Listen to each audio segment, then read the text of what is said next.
You know, you may be surprised to see my next guest here. He's a man who is not afraid to share his opinion, and he's got a lot to say about the day's hot topics, from the Confederate flag debate to the rise of political correctness, which I want to talk to him about. Joining me now is Glenn Beck, the founder of The Blaze. Thank you for appearing on this program. You bet. Don, yes.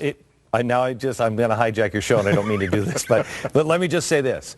I have watched you for a long time, and I don't agree with everything that you say, but the thing that I find refreshing about you is that there are times that you surprise me, which says to me that you're not just an ideologue. Right.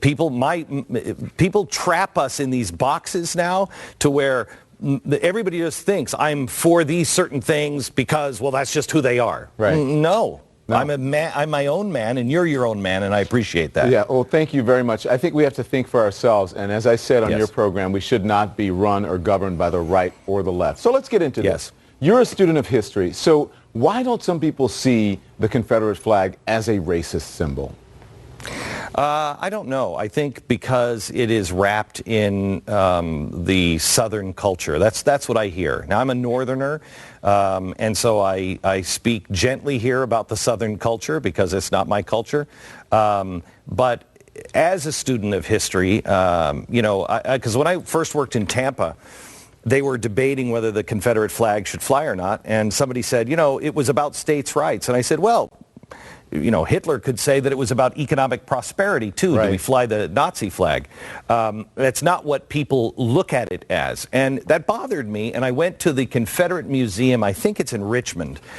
This is years ago. And I asked to look at the Constitution. And I just wanted a copy of the Constitution. They rolled out the actual Confederate Constitution. It wasn't about states' rights. You could not join the Confederacy unless you supported and were a slave-owning state. Do you think it should fly on the Capitol? No, I don't. You think it should come down? All right. Yes, I do. Simple as that. All right. Let's move on. Let's talk about words, because this is, and I believe that if in context as a journalist, you should say the word. So I'm going to say it. When President Obama used the word nigger, the debate erupted about whether or not he should, or anyone for that matter, should use that word. What is your opinion about that? I don't think anybody should use it. I don't think you should use it. I think you using it, I wouldn't feel comfortable using it. If I used it on the program, you just used it as a journalist in context. If I used it, I can guarantee you that tomorrow or tonight would be the last time I would be seen on broadcast television. The word sticks and stones may break my bones, but words will never hurt us. Okay. That's not true in America anymore. It's a double standard for blacks and whites, you're saying? But it's not just, no. It's not just the double standard, because there's so many words now we're banning. I think that's a bad word. I mean, I was raised to hear that word and say that it was bad long before political correctness.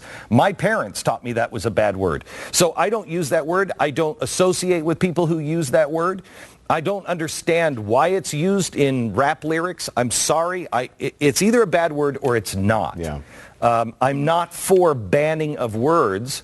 I personally don't use that word. I don't like this politically correct world we live in, where it's gone from a couple of words we stay away from to now we're starting to ban ideas. And that's what I want to talk to you about. I think that in the context that I said it, because the president didn't say the N-word. He said the actual word, and that's why I said it. Otherwise, I don't like using that word. As a matter of fact, I hate that word.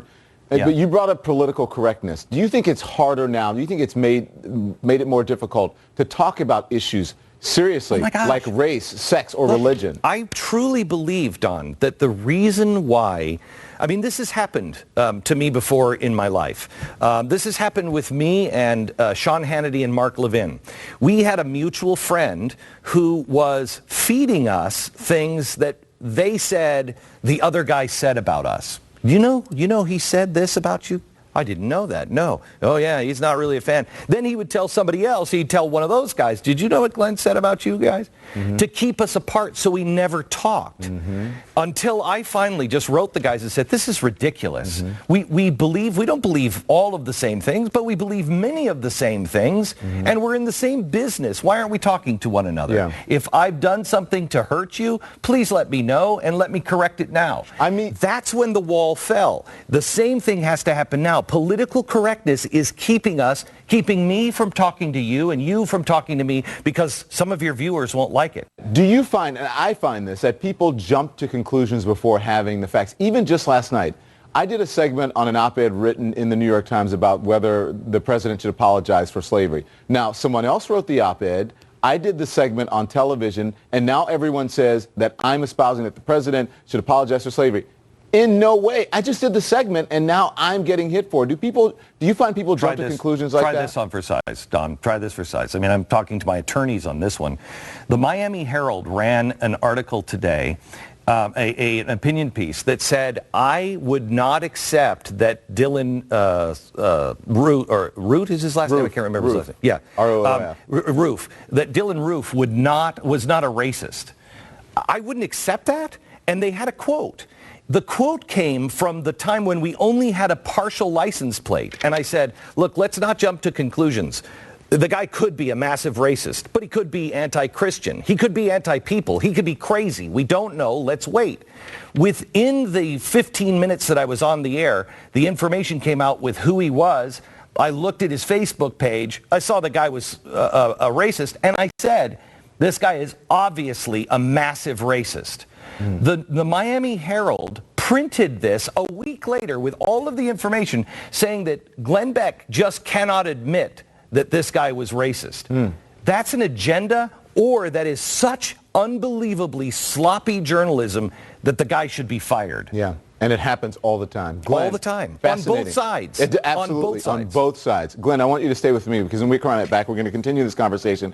I want to talk about someone who has been in the news a lot lately and get your take on it. When I say this name, your eyes are going to get bigger. Caitlyn Jenner. We're going to talk to Glenn Beck about that coming up.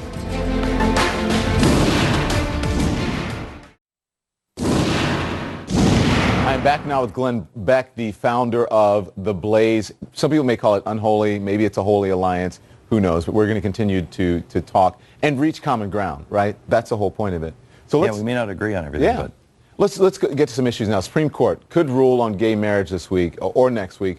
What do you think? How do you think it's going to go? Why not allow gay marriage? I think they're going to rule for gay marriage. So what do you think of that? I'm a libertarian. I mean, my evil plan as a libertarian is to slowly take over the entire world and then leave everyone alone. I don't care how people live their life. If I don't want to be in your bedroom, do you want to know about my sexual habits? I don't think so. I don't want to know about yours. The reason why we have marriage license in the first place, historically speaking, was to keep blacks from marrying whites.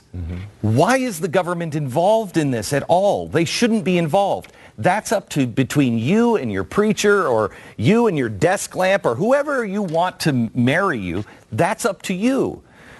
With that being said, that's a two-way street. We have to leave each other alone. You can't now go to a church and say, hey, you have to marry these people. No.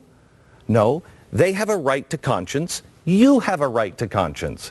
Let's just be reasonable with each other and leave each other alone. You know, I understand that more than you.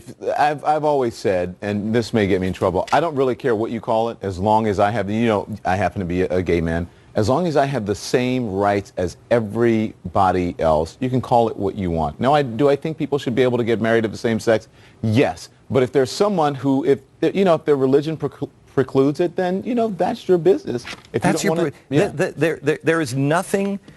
If you lose the right to conscience, you lose everything else. You cannot violate the right of conscience. So I can't force you, Don, to say, I'm not gay. I know, what are you talking about? I can't force you to do that, nor should I. Nor should I want to live in that society. You can't force me or people, in churches to say, hey, we have to now marry homosexual couples, or we have to stop reading the Bible. No. You may not like it, but the only speech that we have to protect is the speech that we don't like. So, Glenn, I've read a lot about you, and people think you're homophobic. Are you homophobic? Oh, my God. Well, I don't know. Are you attracted to me? Are you hitting on me? Don't even go there. We're already going to be in enough trouble. I mean, everybody, no matter but that's not what homophobic means. Male or female, both are vomiting right now. I understand that. Yeah. No, what would make you say that? But just from what I've read, I'm just giving you a chance now to clear it up or to state your case. I have many have gay homosexual friends. I have many people who work for me that are gay. If I am a religious guy. If I had a problem with it, I will tell you this. I went to Florida, and I can't remember the name of the theater, and I probably shouldn't say the name of the theater because they changed this. But I had several people that were working with me on a project that were gay, and we were traveling from theater to theater, and we went to this big, well-known theater in Florida, and one of the stagehands, the stage manager, was violently anti-gay and calling people all kinds of names on my staff as they walked away.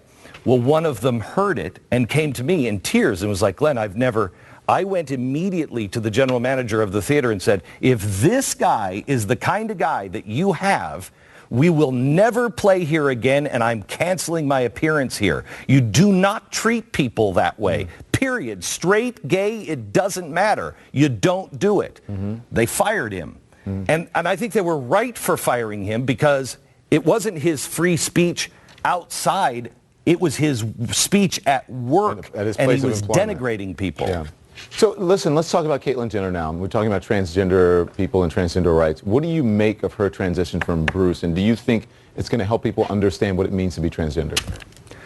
I don't know. I honestly feel horrible that he has felt this way his whole life and lived with this secret his whole life. I can't imagine. I can't imagine living as long as he has with this secret and feeling like I can't say who I really feel I am. Do you accept that he wants to be called she now? I thought I'm not really familiar with all of what's okay and what's not okay now. I thought he said he didn't mind either way. Yeah. What do we do then? How do we fix this problem of people castigating and denigrating each other because they just don't agree? What do we do? Do continue to have conversations like we do? I think we have to have conversations like we're having. We have to, if you're not uncomfortable in at least one conversation a week, intentionally uncomfortable, maybe you aren't pushing hard enough. You should reach out to somebody that makes you a little uncomfortable and see if you can find some sort of common ground. We are dividing ourselves into little teeny camps, and that never ends well. We have to stop doing this. I don't understand why Hillary Clinton, I mean, you can imagine, I don't agree with a lot of what Hillary Clinton says. Of course, then again, I don't think a lot of your viewers agree with Hillary Clinton either, but I couldn't believe that she was denigrated for saying all lives matter in a black church. Yeah. Is there a more safe thing to say? That doesn't mean that black lives don't matter. It just means all lives matter. They should all matter equally. If we are to follow what Martin Luther King was talking about, it doesn't matter about the skin color. All life matters. Yeah. Glenn Beck, not the end of a conversation. I'll see you soon. Thank you, sir. All right. We'll be right back.